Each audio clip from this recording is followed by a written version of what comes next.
This is the new Audi S8 and it's a little bit like an F-35 Lightning stealth fighter because it's got plenty of firepower, yet it manages to fly under the radar. Now, Audi has just updated the S8 and the normal A8 as part of a midlife facelift. I'm going to talk you through all the upgrades. Also going to chat you through the exterior, the interior. I'm going to test out the car's practicality. I'm going to do all the usual reviewing stuff such as drive it and launch it to see how quick it is from 0 to 60 miles an hour. And seeing as I'm in Germany, I'm going to take this thing on the Autobahn and see what kind of top speed I can get out of it. Because I'm Matt Watson and you're watching Car Wow.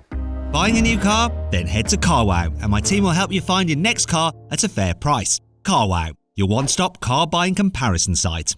Let's start this video by talking about the design. So, as part of the revisions, Audi has given the car some new tail lights. They now feature OLED technology and they have different graphics in them depending on which driving mode you're in. Also, the car's a proximity sensor at the rear, so if another vehicle gets within 2 meters of it, then the rear lights illuminate further. Now here's a little clip of that happening now. I can't show you here because it's just too bright, you won't see it. Now as part of the revisions, there's also a redesigned rear bumper. You get some chrome trim on it now. This being the S8, you get S8 badging here and quad tailpipes. And the good news is there's no fake exhaust here and you got these lovely chrome surrounds. I like that. What I don't like though is this diffuser, because that is totally fake. I mean, it looks rubbish, and actually you put your hand underneath, it's actually hollow, so it's not going to diffuse any air, it's actually going to capture it. What's that all about? Moving down the side, hardly anything has changed really. Doesn't really need to, it's a good looking car. You do get new alloy wheel designs. They start from 18 inches, which is too small, rising to 21s. These are on the 20s and they look pretty nice. I think you're going to need at least 20s to feel these wheel arches. Moving down the side, you can get some new paint schemes. You can now get this lovely blue on the S8. The S8 also gets satin door mirrors. There's some of the paint schemes available as well. 9 new ones in total, including 5 of which are matte. And everyone knows that anything that's called matte is cool. You've also got some new headlight designs compared to the pre-facelift version, and they're a bit higher up. Audi's also made the grille slightly bigger. I don't know how they managed that. It already takes up the whole front of the car, but apparently it is slightly bigger. And the design within the grille is different to before. And the S8 has its own unique design, as well as its S8 badging there as well. There's redesigned front bumpers as well compared to the pre-facelift version, and this S-Line obviously is a bit more aggressive than the standard cars with bigger vents and stuff like that. You can also get an S-Line version, which is like a halfway house between the normal A8 and the more aggressive looking S8 here. So prices, well, the range kicks off at £74,000, rising to £103,000 for this range topping S8. Now, if you're thinking about buying or selling your car, you need to check out Car Wow to make sure you're getting a good price. And to do that, you can just click on the pop-out button up there for the link in the description below. And if you're selling your car, it's dead easy to do actually. All you do is just upload some photos, brief description, and our dealers will bid on your car to make sure you get a good price for it. And they'll come to your house, take the car away and put the money in your bank account. And there'll be no messing around on the price. They'll pay you what was originally agreed. It's dead easy. If you want to do that at a later date, just simply Google Wow Me Car Wow and we'll wow you. Here on the inside, there are only 2 changes for this facelifted A8. The first is that instead of using Alcantara here and here, it's now Damica, which is another man-made material. Now, Audi says it's used that because it's lighter, but I think it's lighter on its pocket because it's cheaper. Another change is that the S8 now has a 3-spoke instead of a 4-spoke steering wheel. However, I can see 1, 2, 3 and 4 spokes. Can Audi not count? They're just saying that is 1 spoke.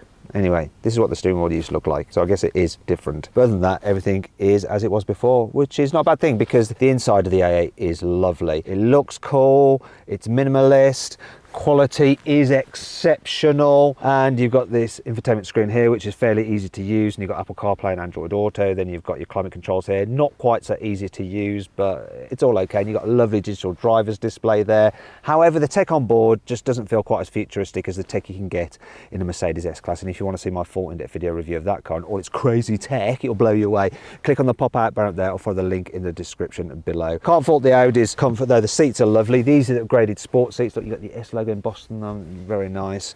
And yeah, you've also got some decent storage here. The door bins are big. There's some storage under here, and you've got your wireless charging there. You've got your USB-C ports there. You've got some cup holders here as well. All very lovely, all very similar to it was before, but that is not an issue. That's not an issue at all. Here in the back seats of the A8, there's plenty of room. So look, good headroom, good knee room, plenty of luxuries like blinds and a control panel. You've also got seat controls. Ooh, USB charging there, USB-C, and a wireless charging pad. Plus, look, check this out. Oh, some cup holders. There is some through loading there as well. And I love how this goes back, look. Oh, it's damped. Oh, it's so satisfying that is. Underneath here you have some 12-volt sockets, and if you need to, you can carry 3 people in the back at once with this car. Look, though it's not that great because there's big transmission tunnel, which means you have to go legs akimbo, which isn't very dignified. Now you can get this car with a rear infotainment package, so you can get some removable screens that attach to the front seat backs, and you can actually mirror your phone screen onto them, so you can just do your work, or if you want, you can stream Netflix or YouTube or whatever on there. Now the seats on this car, look at this, they have a recline function. Oh, let's get more comfortable. Oh, this is good, this is good, this is good. Wait a minute, this is not so good because now knee room. Oh dear, this is not as relaxing as I'd hoped. Still, if you want to carry rear passengers a lot, say if you're a chauffeur, you're going to want the long wheelbase version of this car because it has about that much more rear knee room. In fact, you can recline the back seats even more than in this car, so you can get into your ideal position. Actually, what's your ideal position? I forget that. Don't put that in, just cut that out, it's just weird. Now let's check out the boot, which is big enough. However, BMW 7 Series boot capacity, 515 litres. Mercedes S-Class, 555 litres. Still is a nice square shape. There's not too much of a lip to lift things over, and you do have this scuff plate here so that you don't scratch your paintwork if you're dragging things out of it. And there's various tie-down points which feel secure and solid. You can get nets and little storage area there. Some underfloor storage here as well, and there's your tire repair kit. The thing is though, if you want to carry some big long items, you can't actually fold down the rear seats at all. And that brings us to 5 annoying things about the new Audi A8.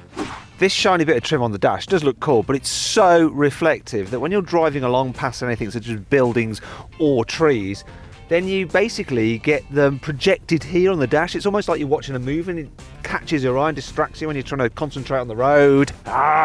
Wouldn't it be lovely if before petrol cars are banned, you were able to enjoy the full noise of something like this S8 V8 engine? But oh no, Audi stops the fun. For instance, rev up the engine, go on.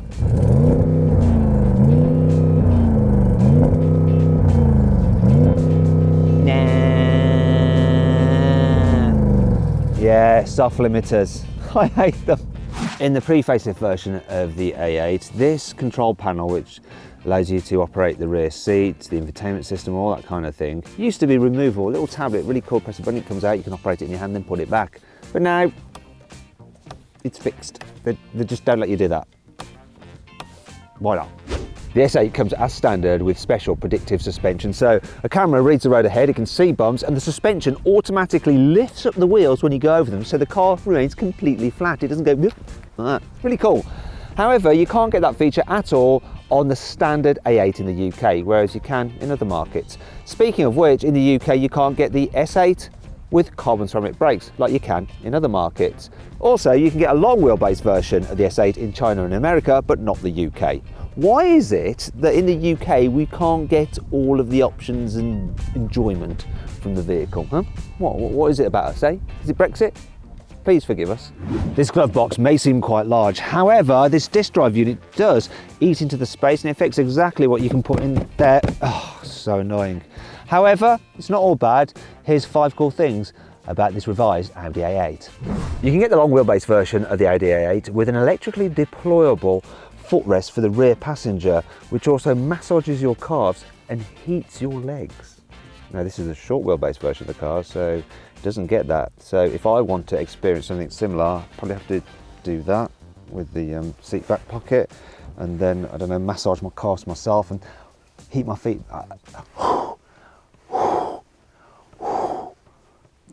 Yeah, it's not quite the same.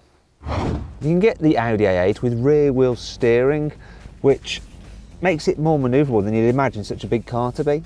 Now it comes as standard on the S8 and the A8 4-sprung, but you can get it optionally on the other models as well. Now rear wheel steering isn't something you can get on the Mercedes S-Class in the UK, so the Mercedes isn't necessarily better, is it? You've heard of Matrix LED headlights, right? Well, how about Matrix LED reading lights? Well, that's exactly what this A8 has here in the back. So you've got a selection of LEDs just up there, and you can use this touchpad here to control exactly where they illuminate, so you can highlight individual words in your book. To make the car easy to get in and out of, when you unlock it and go to get in, watch, it raises up on its suspension. Whoop, there we go. And then obviously when you shut the door, look, you've got soft close, premium. And then go to drive off, it automatically lowers again. Clever. You can now get an invisible version of the A8. Here it is, there. I'm going to make it appear, look. Yeah, obviously it's augmented reality. You can only see it on your phone. So you can see the car's new grille there. But look, I'm going to remove the bodywork now. And you can see this one is the plug-in hybrid because there's the V6 engine, there's the gearbox with the motor in front of it, the battery pack, 14 kilowatt hours there. At the very rear of the car gives you an electric only range of almost 60 kilometres. The combined output, 462 horsepower, so it should be fairly rapid. Now the suspension, you've got adaptive air as standard, so nice and comfy, but you can upgrade to a special system which will actually lift the car up when it approaches a bump, so it just glides over them. You can see the new alloy wheel designs there, but one of my favourite things is the light technology. So I'll just explode the headlights, there we go. 1.4 million mirrors in those headlights, and it allows it to project images on the road to guide you. How cool is that? Now let's talk about the engines. So as well as the plug-in hybrid, you can just get a normal 3-litre V6 petrol. It has less power though, 340 horsepower, and the economy is only 31 miles per gallon compared to the 156 miles per gallon you're supposed to be able to get from the plug-in hybrid, which in reality you'll never get close to. Now if it's real world economy you actually want for lots of motorway miles, you want the 3-litre diesel. So that should be able to do 40 miles per gallon, and it's fairly nippy because it's got 286 horsepower. But if it's horsepower you're after, you need this engine here. It's the 4-litre twin turbo, puts out 571 horsepower and 800 newton meters of torque. Now all A8s have quattro all-wheel drive and an 8-speed automatic gearbox, and this S8 benefits further from a rear limited slip differential. Now that should help you put the power down when you're accelerating out of corners and in a straight line, and we'll see just how quick this car is in reality when I launch it in a bit. Okay, let's see what this Audi S8 is like on the Autobahn. So what I'm going to do is actually reset the trip computer there. Come on, reset. And then I'm going to floor it. Come on. Oh, we're taking off now. It's de-restricted. It's de-restricted up until the point it says it's not, such as now. Oh, it's 100. Bugger. On the brakes. Let's try and find a bit more de-restricted, see what I can get out of this thing. And what it does to the economy when you hoof it. Oh, well, this is going on. I'm just going to put the auto cruise on, let the car do its thing. Steer to keep me in lane, keep me a safe distance from the car in front. And what's the point of coming to Germany to drive at 100 kilometers an hour on the Autobahn? It's not even that busy. This is comfy though, and quiet. It's helping my economy, look. It's improving all the time. I'm not entirely sure what that means, but the way they do litres per 100 kilometres, the lower the number, the better. Unlike miles per gallon, where the higher number is better.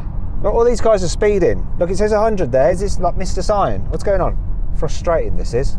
Oh, 130. Are you going to switch over, signs, or have you lost the plot?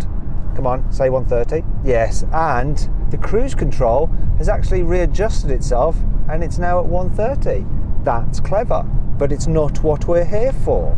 I didn't fly for 2 hours to drive at 130 kilometers an hour, which is about 80 miles an hour. Bear with me, caller. Does the auto steer work? I'm not allowed to show you. You shouldn't be driving with your hands off the wheel, so I'll just look at that. And I'm still in lane. Now either the car is doing its thing or I have very magical fingers. It's a bit like a Ouija board. Look, oh, it knows I want to get off. Look at that, wait a minute, it's weird. Right, let's see if we can find some faster stretches of Autobahn. Finally, here comes a bit of de-restricted Autobahn, just popping up now. Yes, we've got the sign there, let's do it. Goodbye fuel economy, hello performance. This car is so smooth and so comfy and so planted at these speeds, it's awesome. Tell you what, I'm going to enjoy this while I can before cars are electric. Love the noise. Come on, here's a gap. If you can kindly get out of the way, my German friend. Oh, the response is good. It's amazing how this just picks up. It's got all the luxury and all the performance. Here we go. We're going to reach the speed limiter now. There we go, hit a wall at 260.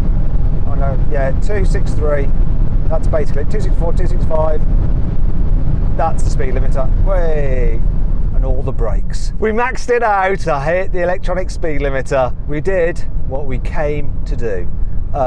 18.8 litres per 100 kilometres during that session of heavy acceleration and high speed. What is that in miles per gallon? I have no idea. We'll show it on the screen now with a graphic. This car isn't just designed for hooning up the Autobahn. It's going to be luxurious and relaxing when you're just driving around town. Now, this is a great place to try out the suspension, so I'm going to go into comfort mode, comfort plus, oh yeah, beyond comfort, and see if I can seek out some imperfections in the road, of which there are not many in Germany. The roads are better than ours. Let's go back the other way. Steering's nice and light. This car's quite manoeuvrable. Come on. I want to try out this special systems. Oh, there's a manhole cover. I'm going to just go on the wrong side of the road for a second to try that out. Oh yeah, I hardly feel that. Here's another one. Oh, let's try. Oh yeah. Oh.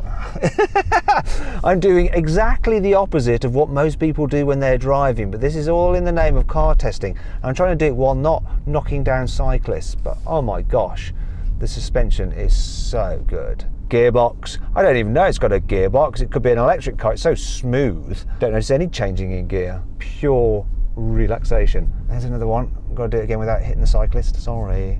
Car testing. Oh, what's that? Oh, wow. Right, I want to go see that. Let's turn around. Let's see what this is like for doing a U-turn. Sorry, everybody. Right, no, just try and do it. Big long car, this, right? But because this S8 has rear wheel steering as standard, the turning circle is 11.4 metres, which is pretty much the same as an Audi A3. Look at that. 3-point turn, done, no problem at all. And let's have a look at these. Now you're going to see why I want to do a U-turn, because it's obviously a second-hand car outlet and they're my kind of car. Oh, look, Porsche goodness.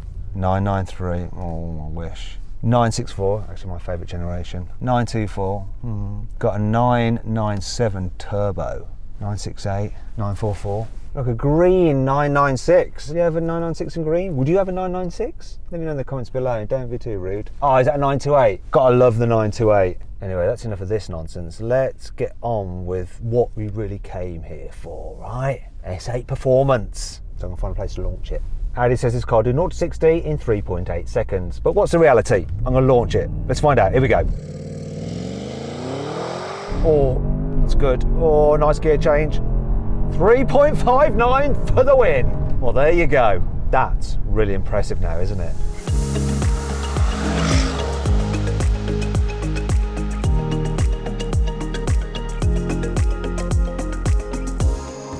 So then, what's my final verdict on the revised Audi A8? Should you avoid it? Should you consider it? Should you shortlist it? Or should you just go right ahead and buy it? Well, I reckon you should shortlist the A8. It really is a lovely luxury car, and it's especially lovely with this S8. Stealthy performance, flying under the radar. I hope you enjoyed the video, but what do you think of my verdict? Would you rather have this A8, a Mercedes S-Class, or a BMW 7 Series? Let me know by voting in the pinned comment. If you want to watch some more videos, click on those windows there, and if you click on that box there, you can go to CarWow to sell your car through us. Our dealers will bid on your car to make sure you get a good price for it.